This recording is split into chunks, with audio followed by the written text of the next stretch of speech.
With there being less than 1 day until the Agents of Sabotage DLC releases for GTA Online, here is everything that we know so far. If you are on PlayStation 4 or 5, the preload for this update is actually available to download right now. For PS5, this will be 6GB, which is quite similar to the Chop Shop DLC from last year, which gives us an idea on the size of content for this update. And for PS4, this will be 2.8GB. However, using these download sizes for the PlayStation, we can safely predict that for the rest of us on PC and Xbox, it's likely going to be around 6 to 8GB for this update. But now for the actual content in the DLC, what can we expect? Essentially, there are going to be a selection of new robbery missions, which will be led by Pavel and a former FIB operative, Jody Marshall. So here's what Rockstar had to say about these new robberies. The notorious Darnell Bros garment factory front is under new management,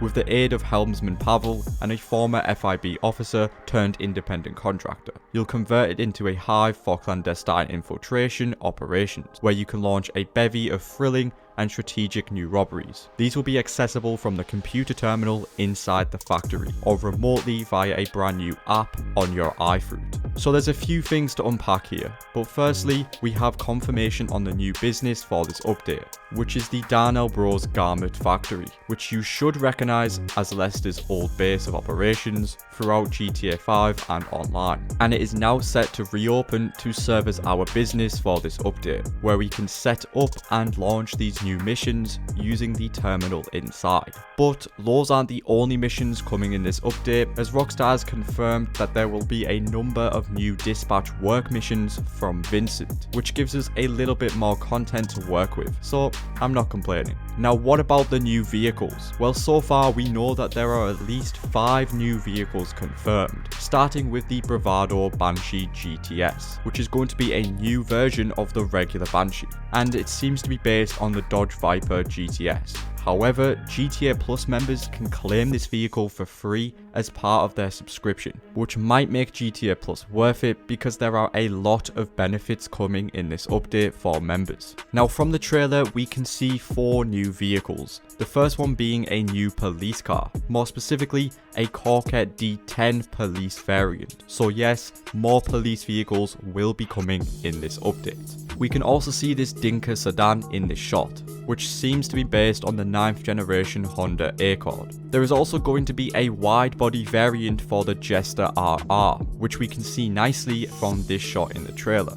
And finally, we can see a new potential livery or variant to the Terabyte, which will be turning into an FIB truck, matching the theme of this update very nicely. But that's not all, because the Terabyte is also receiving several improvements in this update, which include a new collectible scanner. This allows you to pinpoint the many collectibles that are available in the game, and even some potential new ones in the update. This will obviously be an upgrade purchasable for the Terabyte, and it's going to be very useful for collecting. However, alongside these new vehicles, there is also going to be at least one existing vehicle available in the update, which is the Police Predator, available for free for all players for a limited time, only if the Heist Challenge $20 trillion goal is met, which is likely not going to happen, seeing as though it has been extended by Rockstar Games after the community only hit 15 trillion. So who knows, maybe we can complete this challenge to get a free boat. Lock in, guys,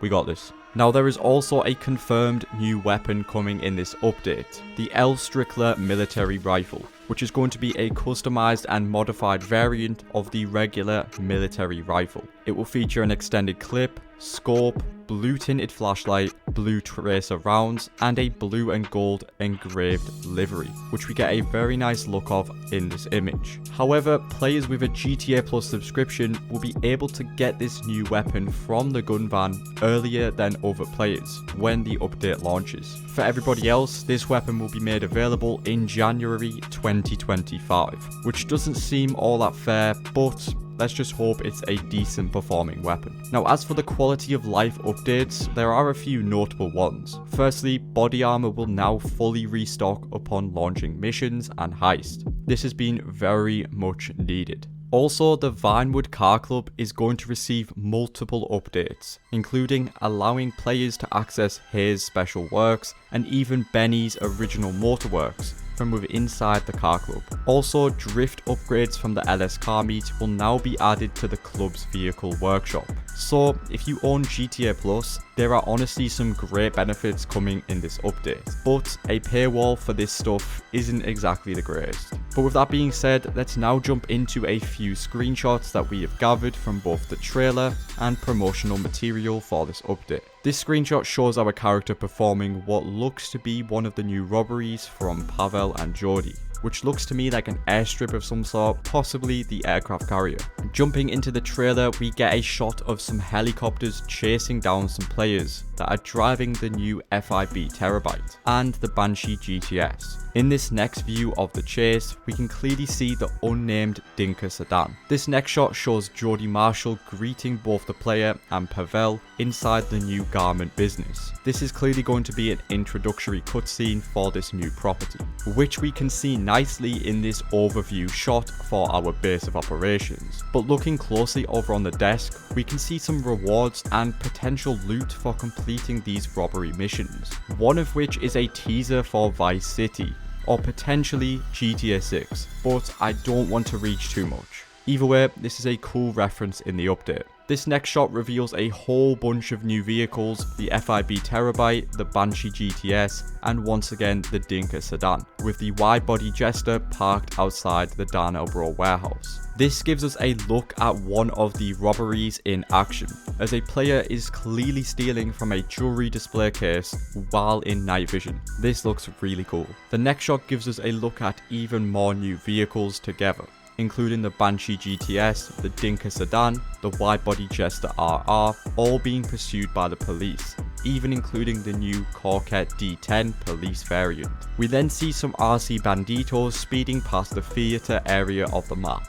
Again, a potential mission sequence, we shall see. But this next shot definitely shows a section of these missions, with players attacking buzzards and police predators in a weaponized dinghy. Here we get a nice look at the interior for the FIB Terabyte. And finally, we have another mission where we clearly are driving through the Mount Chiliad launch facility, which we saw in the Doomsday heist, while driving a Future Shock Scarab and attacking some military. Just another day in GTA Online. This update is going to be sick.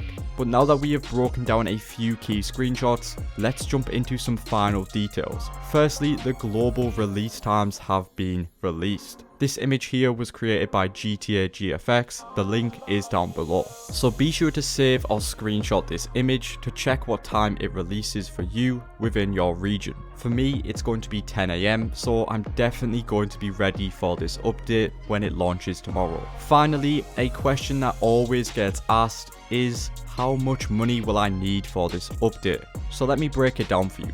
We know that so far there are going to be 5 new vehicles. However, I'm guessing that there will be a total of 8 to 12 vehicles in this update, including drip feed. And some of these will definitely be police vehicles. So that's around $15 to $20 million for all of the vehicles. Other upgrades and of course the new Darnell Bros business, you're looking at another $5 to $6 million for a maxed out property. And altogether, I would say have around $25 million to $30 million ready for this update if you want to enjoy everything at launch. For drug-free content, you can easily make more money during that time if you don't have enough right now, so don't worry about that. But with all that being said, that is everything you need to know about the upcoming Agents of Sabotage DLC. There is less than 24 hours to go, and let's hope it is a good update that we can all enjoy together. If you want to see more about this update at launch, be sure to subscribe and drop a like on this video,